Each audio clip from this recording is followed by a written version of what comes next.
So welcome back again sa ating presentation and study entitled The Missing Link of Daniel chapter 2, in which the missing link, the progression of the Tin Toes and the World War III in Palestine. As we are familiar with this prophecy, no, ito yung paulit-ulit sa atin church as we as the Seventh-day Adventists ng Daniel chapter 2. But it's something na yung tatalakayin natin ngayon ang yung pinaka-update kung saan na ba tayo sa prophecy na to ng Daniel chapter 2. Especially yung missing link, no? Kasi hindi natin na-connect, no, sa as of now kung saan na tayo, no, sa progression ng Tin Toes. Kasi as we all know, na yung Tin Toes ay doon na tayo ngayon sa Tin Toes. Pero yung pinaka-update niya ngayon, yung pinaka-detail niya, is it part ba to siya ng prophecy ng chapter 2 ng Daniel, especially this World War III in Palestine. So paano natin to siya i-connect? So ito yung mga missing link na ating tatalakayin, yung progression of the Tin Toes and the connection of the World War III in Palestine. So to start, simulan natin, no, i-review lang natin kung ano yung meaning ng dream ni King Nebuchadnezzar, and it was interpreted by Daniel, no, prophet Daniel. So let's start in Daniel chapter 2 verses 31 to 33, that it says that thou, O king, sawest, and behold a great image. This great image, whose brightness was excellent, stood before thee, and the form thereof was terrible. Verse 32, this image's head was of fine gold, his breast and his arms of silver, his belly and his thighs of brass, his legs of iron, and his feet part of iron and part of clay.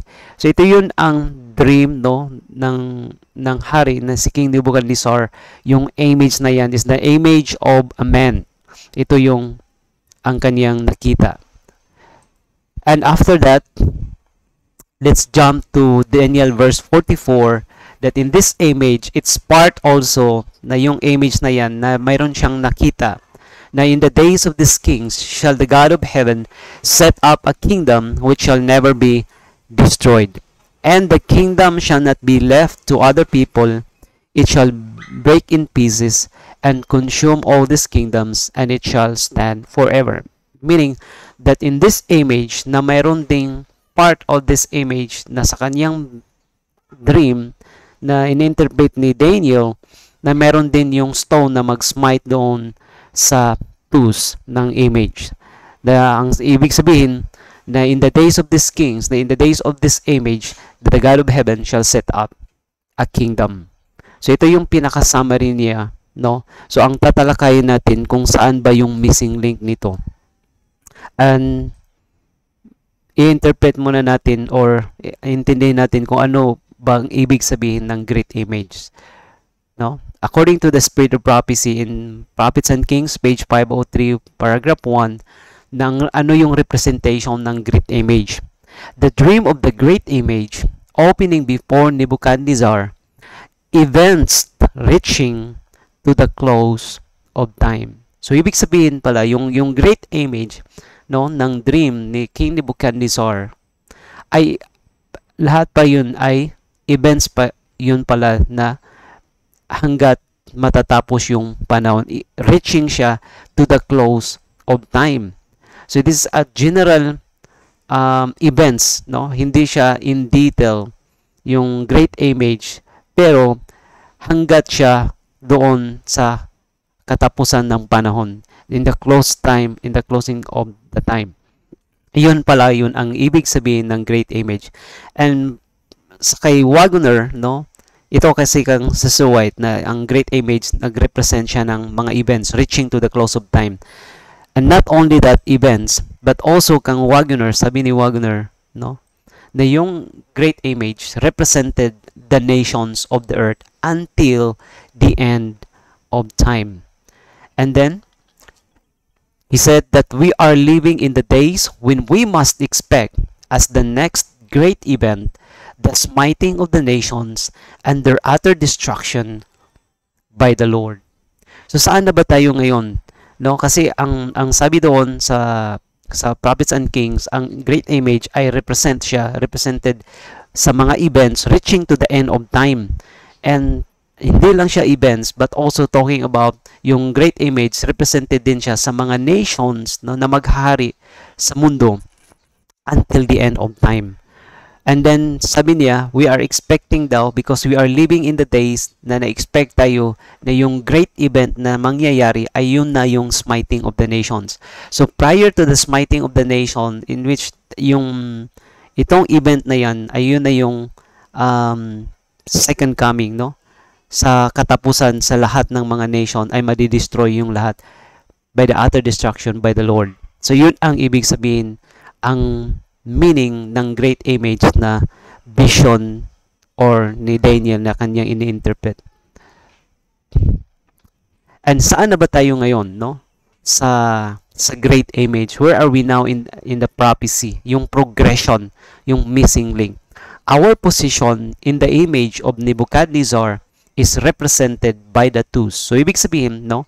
Na-insert ko 'yan, highlight ko 'yan doon dito.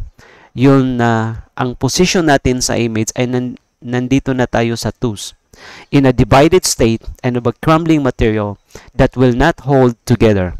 Prophecy shows us that the great day of God is right upon us. It hasted greatly.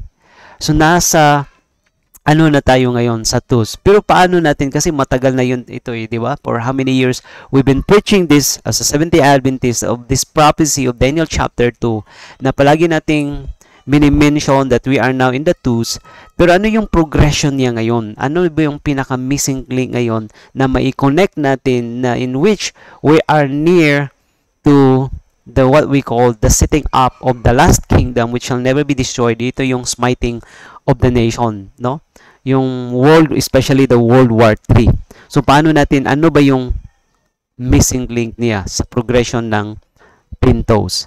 So, we have come to a time when God's secret work, so ito yun ang God's secret work, is represented by the feet. Kanina yung twos. Ngayon, ang ginamit na dito ay by the feet of the image in which the iron was mixed with the miry clay. So, very clear, no? In the spirit of the prophecy, na yung possession natin ngayon, no? The God's sacred work ay nasa feet na tayo ngayon, na especially sa twos, no?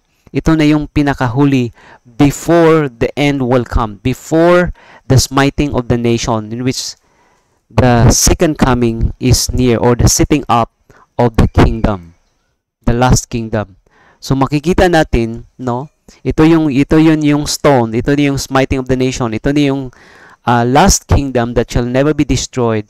Pero yung progression of the events ngayon na possession natin, that we are na in the twos. Pero ano ba yung progression? So ito yun ang tatalakayin natin para malalaman natin, para yung paano natin mai-prepare na din natin yung sarili natin sa pinaka-near na events na yung hinihintay natin, that we are living in the days of the great event of the smiting of the nation by this one, no? The setting up of the last kingdom. So balik tayo sa Daniel chapter 2, no? Babalikan natin sa yung Daniel chapter 2 verse 42 na yung 10 toes, no? Ano ba yung description ng 10 toes? Kasi ang toes na yan ay nasa huli yun, di ba?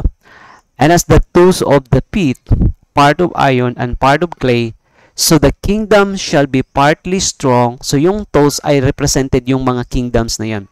So yung 10 kingdoms ay nahati siya, na-divide siya into 2, in which yung iba ay partly strong and partly broken. So ito yung description ng 10 toes. Merong strong, meron din yung weak or partly broken. So, sino yung mga strong na mga nation? Sino yun din yung mga weak na mga nation? According here ni Jones, so sa kanyang book na Great Empire of the Prophecy, yung 10 kingdoms must all be in sight in AD 493. They must establish themselves within the bounds of the Western Empire. So, yung location ng 10 kingdoms after the fall of the Roman Empire, no, ang Western Empire of Rome ay doon yon na invade yon, na conquer yon ng 10 kingdoms. Doon yung location niya sa Western Empire, in which in the Western Europe. 3 and only 3 of them can be plucked up by the roots. So yung out of 10 na kingdoms ay nawala, yung na-pluck out yung tatlo. So only 7 left. So the other 7 must remain through their lineal descendants to the time when all kingdoms shall give place to the kingdom of God. Ibig sabihin na out of 10 na only 7 will remain hanggat na maninirahan sila until the setup of the last kingdom, which is the kingdom of God. So in the days of this king, no, yung binasa natin sa verse 44, that in the days of this kings, in the days of the 7 kingdoms, na yung 7 na yun must always, no, not that the remaining 7 must always remaining equally powerful kingdoms. Ibig sabihin, hindi sila continually na lahat ay magiging powerful. Only mayroon lang sa kanila ay powerful. But though part of them may be weak, though they may be broken, yet they are never plucked up by the roots. For in the days of these kings shall the God of heaven set up a kingdom which shall never be destroyed. So ito yung pinaka-highlight natin ngayon, yung progression ng 10 toes na naging 7 na lang siya. And then ang ibig sabihin ng update ngayon, no, na in the days of these kings, that in the days of the 7 kingdoms, dito mag-set up ng Panginoon ang kanyang kingdom. Okay? So sino ba yun sa out of 10, no? Malalaman natin mamaya, no, sino out of 10 yung pinaka-strong. And in this 7, including the 8, which is the papacy, before whom the 3 were plucked up by the roots, must be there until the end of the world. Ibig sabihin na wala ng ibang nation, no, out of the 7, na ito siya ay ma-retain talaga siya until the end of the world. Mag-exist talaga siya, itong 7. But not only this 7, but mayroon ding arise, no, na what do we call, mag-replace na yung powerful nation na magdadagdag nito until the end of the world. For it is written, in the days of these kings shall the God of heaven set up a kingdom, it shall break in pieces and consume all these kingdoms, and it shall stand forever. Ibig sabihin, sa pagdating ng Panginoon at the second coming, na maabutan to, itong 7 na mga nation or itong 7 kingdoms. So maabutan sila. And these 7 kingdoms will be break in pieces and consume all these kingdoms. Yun ang ibig sabihin doon. No? So sino ba yun yung pinaka-powerful na mga nation? Out of the 7, no? So sa 7, no? Kasi sinabi doon sa Daniel, no, na partly strong at partly weak. So, sino yung mga powerful na mga kingdoms sa 7? Of these 7, some are very powerful, such as Britain, France, and Germany, while others are weak, such as Switzerland, Spain, and Portugal, while Italy stands, as it were, between strong and weak. Britain, France, and Germany have spread their power over the whole world, and have so intertwined themselves in the affairs of the whole world that what touches the world touches them, and what touches them touches the world. Now the question is, bakit ito yung tatlo, no, out of these 7, na yung Britain, France, and Germany, sila ang pinaka-powerful? Do you know, in the history, because sila ang pinaka-powerful sa history, kasi itong nation na ito ay pinaghahawakan ng mga Rothschild. Then see, in the history, malalaman mo na bakit sila ay pinaka-powerful na mga nation out of the 7, because they are controlled by the Rothschild. Pinaghahawakan ito kasi ng mga Rothschild, itong tatlo na mga nation. Ibig sabihin that in the days of these kings, in the days of these 3 powerful kingdoms, na yung God of heaven will set up a kingdom. So yun ang tatlo sa out of 7 na yung pinaka-powerful. So balikan natin Yung Daniel chapter 2 verse 42, na ang ibig sabihin doon na yung sa progression ng 10 toes, the missing link of the 10 toes, out of the 10 na nagiging 7 na lang sila, and out of 7 ang nagiging strong, yung ibig sabihin yung partly strong doon ay yung Britain, Germany, and France. So yun ang progression ng 10 toes. So balikan muna natin, no, in order for us na in a bigger scope, no, malalaman natin not only the 10 toes, kasi yung Roman Empire, yung nag-reign yung Roman Empire, actually meron siyang dalawang division. So nahati, no, na-divide yun actually ang Roman Empire, composed actually siya ng Western Empire and the Eastern Empire. So yung Western Empire, located siya, no, sa western, saan ba nakalocate yung 10 toes? Doon yun sa Western Europe. So on the other hand also, no, kasi dalawa yun, no, ang Roman Empire, na-divide siya into two, the Western Empire and the Eastern Empire. Ang Eastern Empire ay na-locate siya especially sa Asia. Mayroon ding part, no, sa Eastern Empire, yung Europe, pero mostly ay nasa Asia. Kasi ang Eastern Empire, no, naging kinonquer siya ng mga Arabs at sa mga Turks or mga Muslim in the time na while na at the end sa Western Empire, yung Western Europe, no, yung 10 toes. At the other hand also, yung Eastern Empire na conquer din siya ng mga Arabs at sa mga Turks, sa mga Muslim. So yun ang kanang location sa Eastern Empire of Rome. So sila yung nag-invade, no, yung mga Arabs at sa mga Turks. So yung update niya nito, no, ngayon, so according sa ating binasa kanina, na yung sa 10 toes, ang nagre-reign doon, ang yung naging powerful, no, partly strong, ay yung Britain, France, at saka Germany. And on the other hand also, dito, yung natira sa Eastern Empire, no, is yung Ottoman Empire, in which ang capital seat niya yung ang Turkey, na usa sa kaniyang territory is yung Palestine, na ito no yung pinag-aagawan nila ngayon na place, na in which na part pa rin ng Turkey, no, o ng Ottoman Empire. So ito na yung connection ngayon, na yung strong na nation ng 10 toes, yung progression niya, yung Britain, France, and Germany, ay kanilang pinag-agawan ito yung Turkey, kasi naging weak na siya yung Eastern Empire, in which siya na ang maghahari, yung Britain, France, and Germany. So nagiging dominant yung Western Empire kaysa Eastern Empire, kasi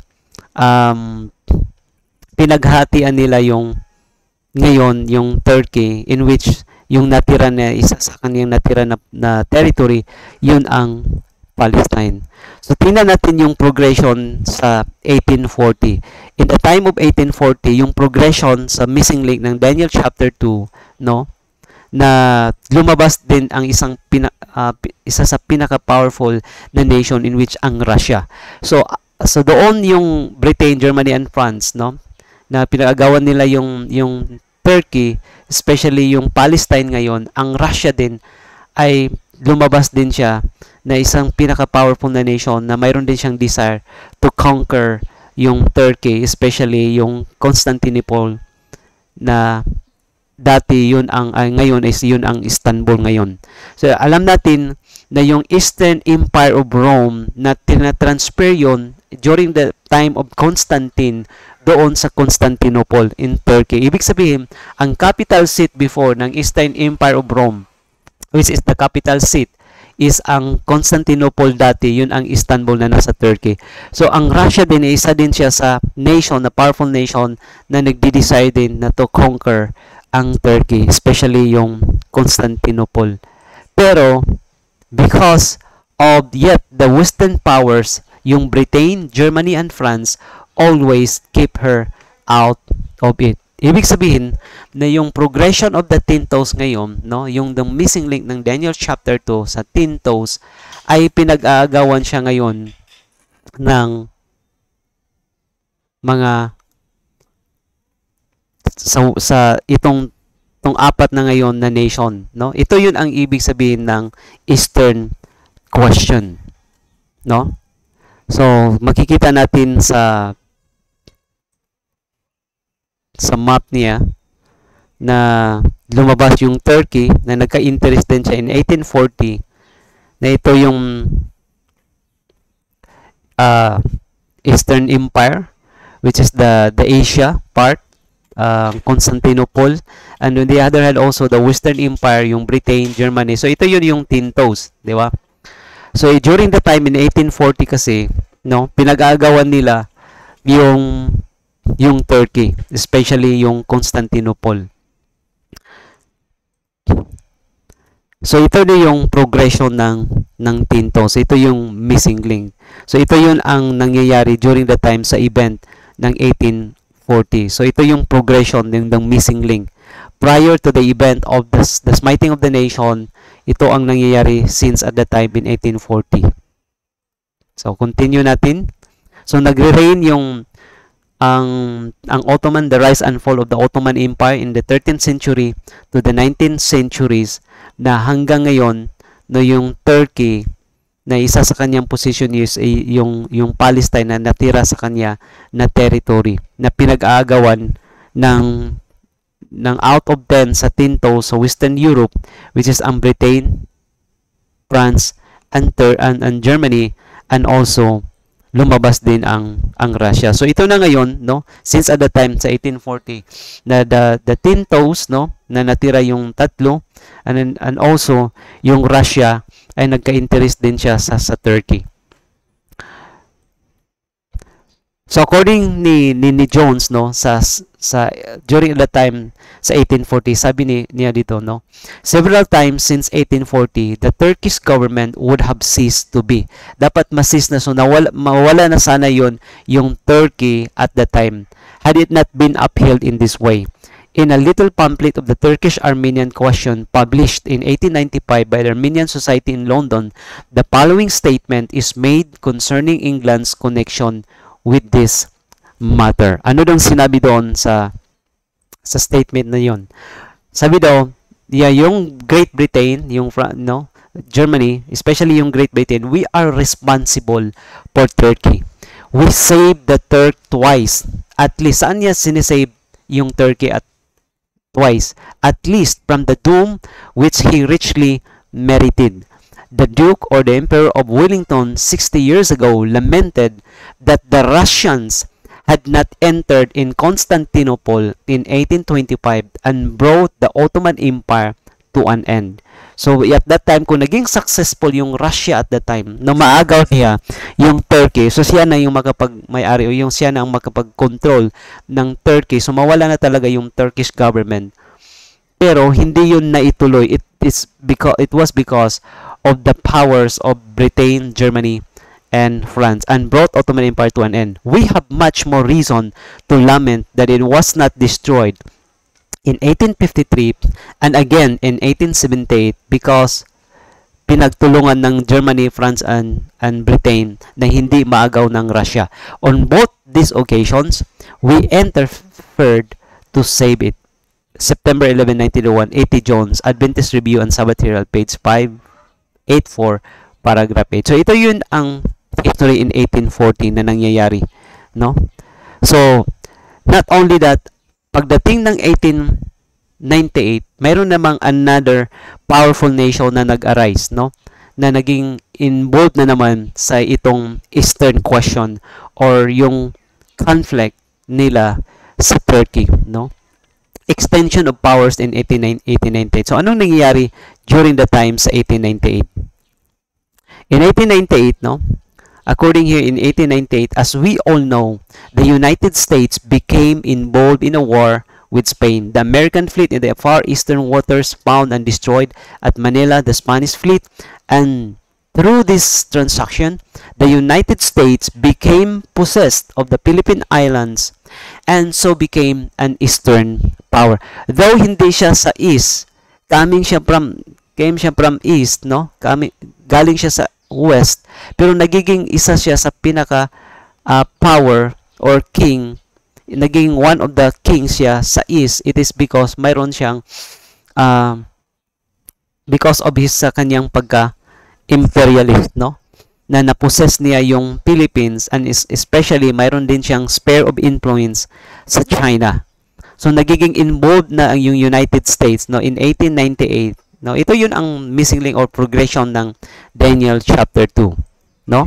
So naging part siya. So as we take, no, this one sa mapa na to, na yung United States ay nagiging involved na siya ngayon sa Eastern question, in which na pinagtulong-tulungan ng mga nation na ito, yung Britain, Germany, France, ito yung sa Western Empire, and then Russia also involved, na gusto din niya agawan yung Turkey, in which ang natira niya na territory, which is the Palestine, na ito yun ang Eastern Empire of Rome dati, no?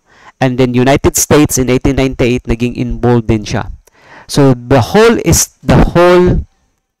Eastern Empire ng Eastern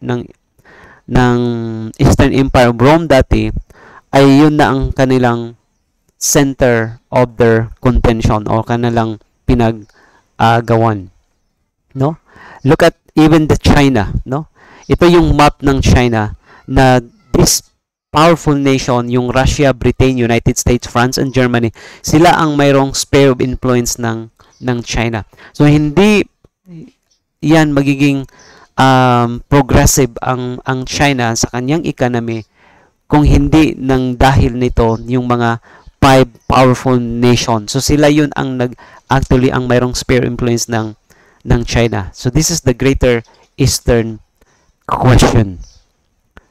According here sa ni Jones sa Marshalling of the Nation, page 30, paragraph 1, the powers, the United States, Russia, France, Germany, and Great Britain, that are now turning their attention to the dividing up of China, and so are become the kings of the East. As what I've said, na hindi sila sa East, pero sila ang nagiging kings of the East. Ibig sabihin, sila yung pinaka-powerful sa East.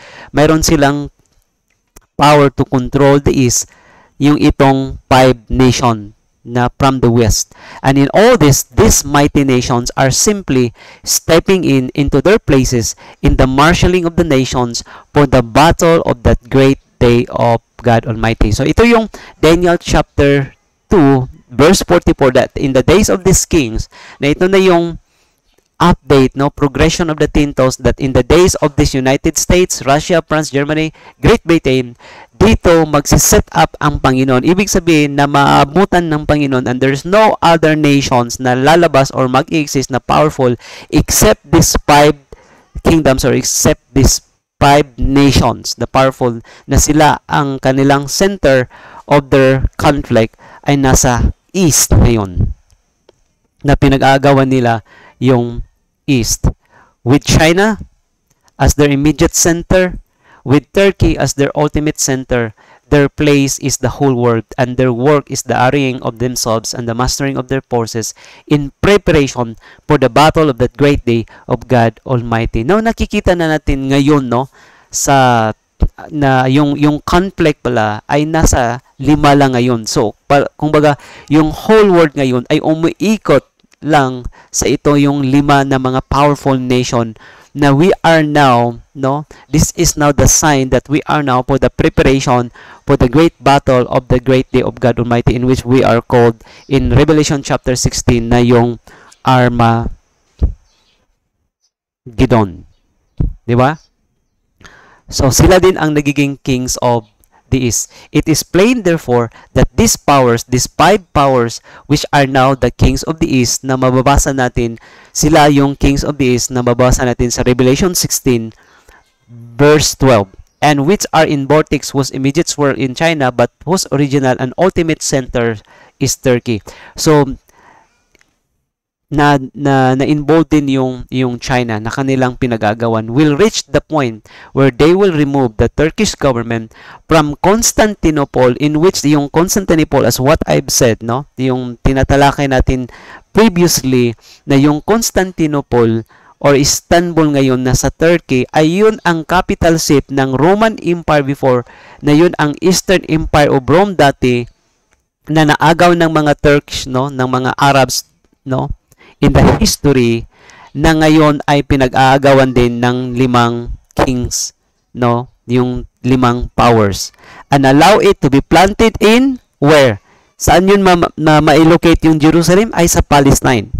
Kasi it's part din pa ng Turkish government, no, ng Ottoman Empire, yung Palestine, specifically yung sa Jerusalem. And shortly after that, they will let the Turkish power come to his end.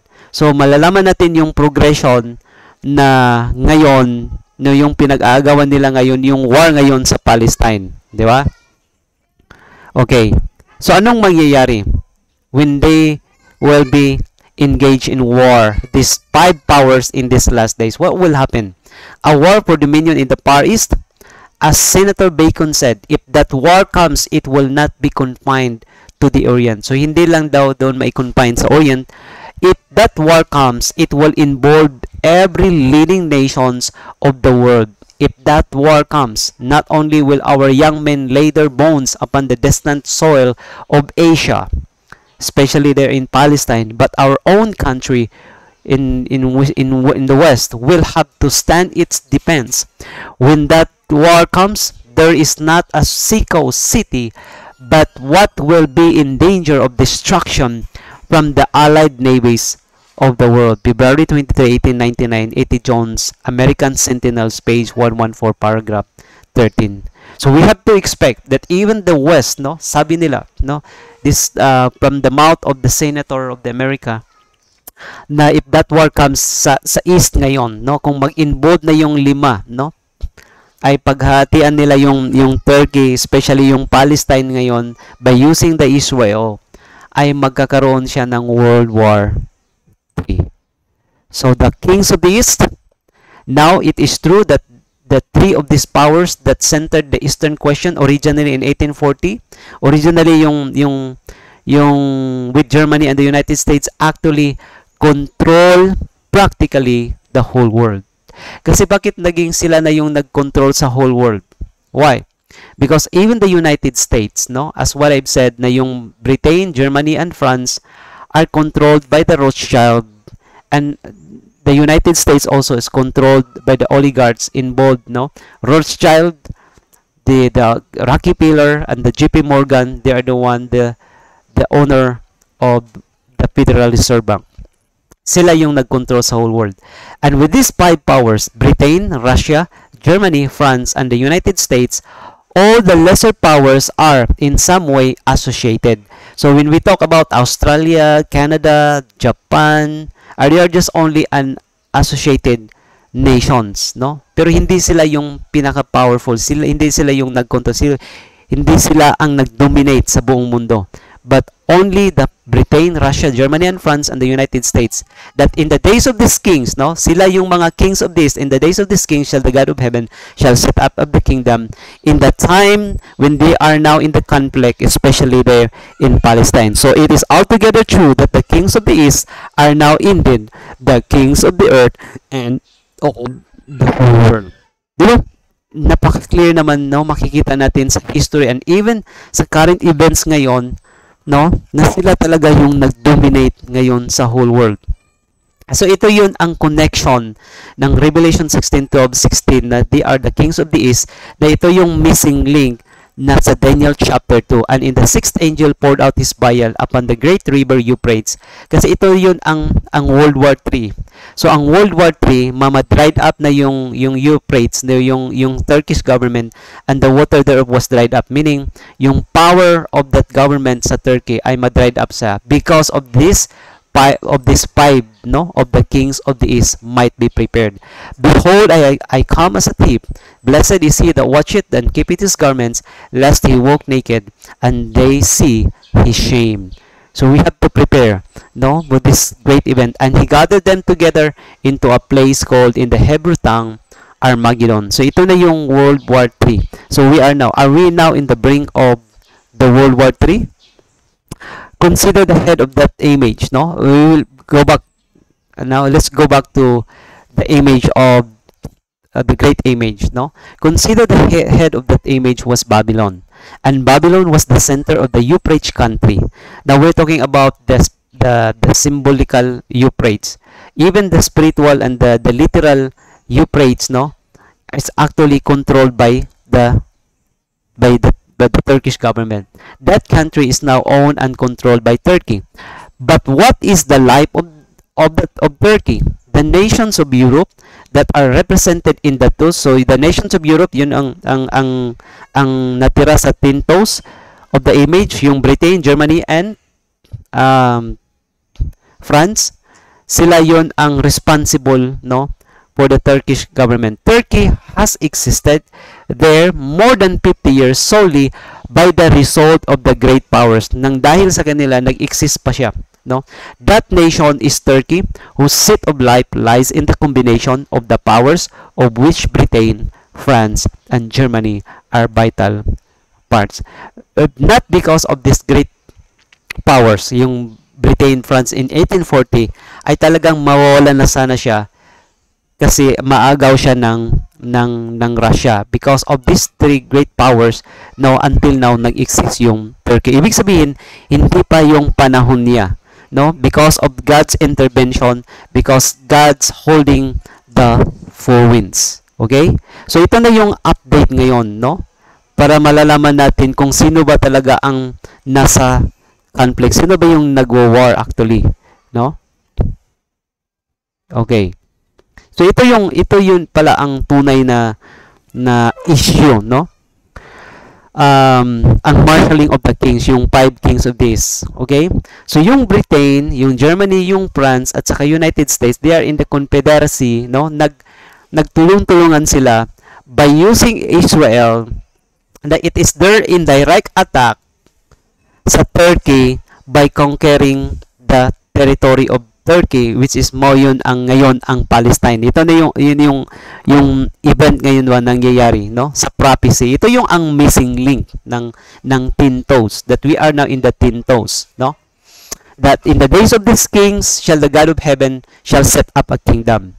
So ang Britain, Germany, as what I've said, na ang kanilang ginawa ay it's a their indirect attack sa Turkey by possessing the Palestine.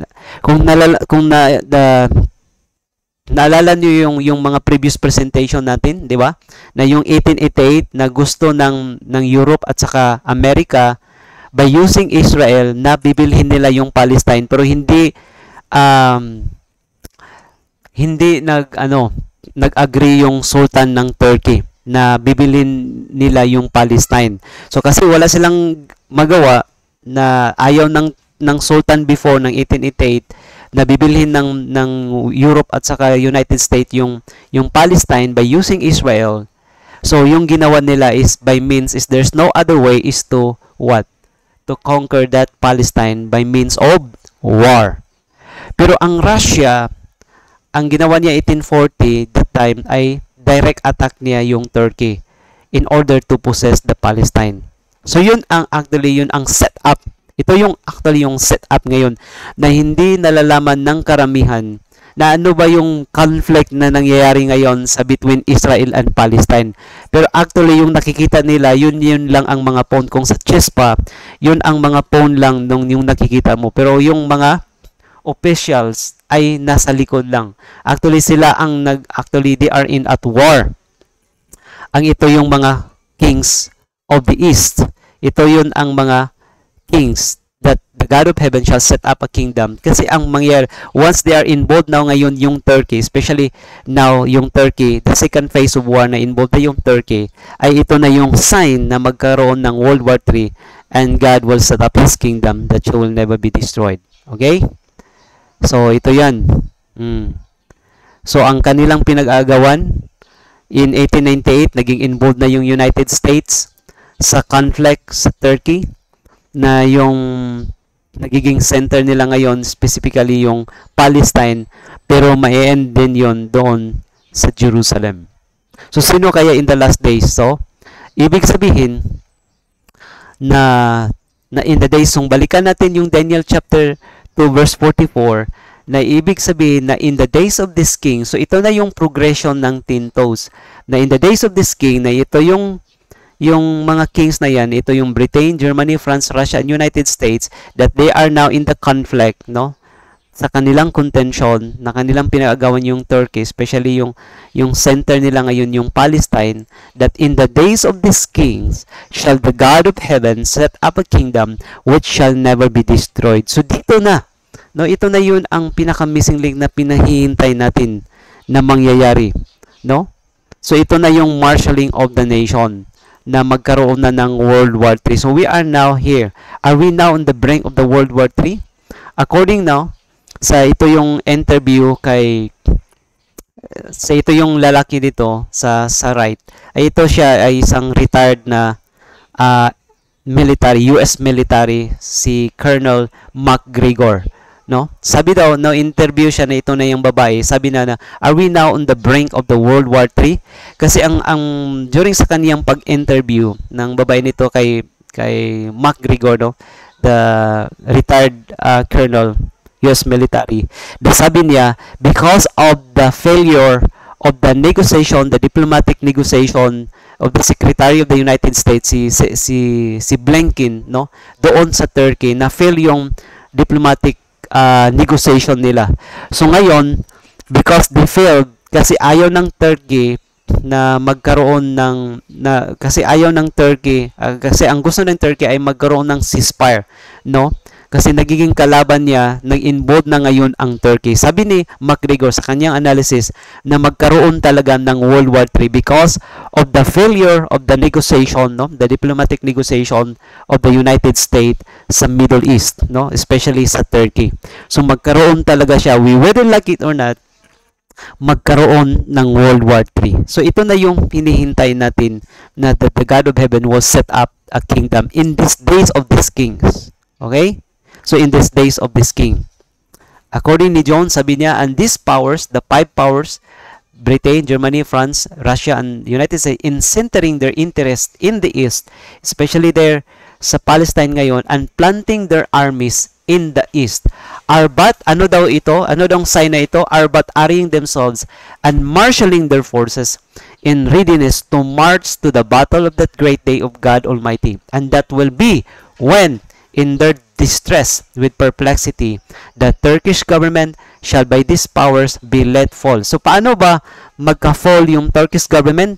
Pag naagaw na yung Palestine ngayon, now hindi pa yan totally, mayroon pang natira there, especially yung Jerusalem, kasi doon sila magmi-meet lahat sa Jerusalem. Shall by these powers be let fall, and so the way be prepared for them as the kings of the east. So ito na yung sign, na as the king of the east, to be gathered into that place called in the Hebrew tongue Armageddon. Ito yung binasa natin, no, kanina sa Revelation 16 verses 12 to 16. So we are now in this conflict. So this is the last. Ano ba ang dapat nating gawin?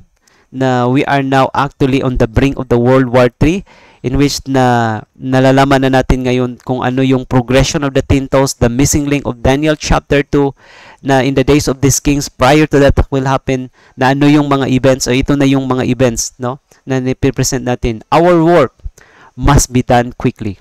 We must put forth every effort in our power to save souls from death.